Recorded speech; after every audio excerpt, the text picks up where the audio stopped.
Alright, this is my cross-country flight from Piedmont Airport to the Lynchburg Airport.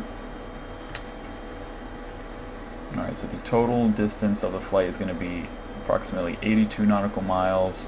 After departing Piedmont, the pilot's going to be able to just go ahead and fly the Victor 143 airway from the Greensboro VOR to Lynchburg VOR. It's a pretty solid, straightforward flight. There's no TFRs, no major airspace to avoid along the route.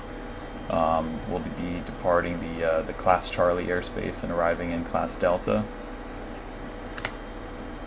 The pilot is commercial licensed, has the instrument rating, has 20 hours in this specific aircraft that needs to be flown back. However, the pilot does not have any time flown in the airplane since the interior upgrade, avionic upgrade, and the engine overhaul.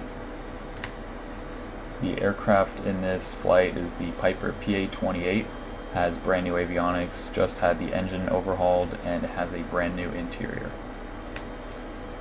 The environment for this flight, the pilot plans to depart at 9 a.m., plans to be back by nightfall, and the weather is looking like a calm spring day with some chilled temperatures.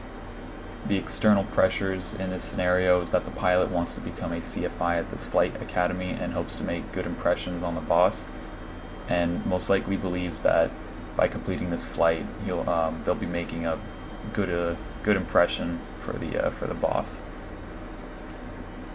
So my decision of whether or not the pilot should be making this flight, although it's a very straightforward and easy flight and it looks like it's going to be having VFR conditions the whole time, I personally do not think it would be a good idea to do this, because under my own personal minimums, I need to have experience in that aircraft with those specific avionics before I am to be making that flight solo. Although the pilot does have 20 hours in this aircraft, which for me would easily be enough for me to feel comfortable to fly solo, with a brand new engine overhaul and brand new interior and avionics, at that point the airplane's not going to be feeling what I'm used to.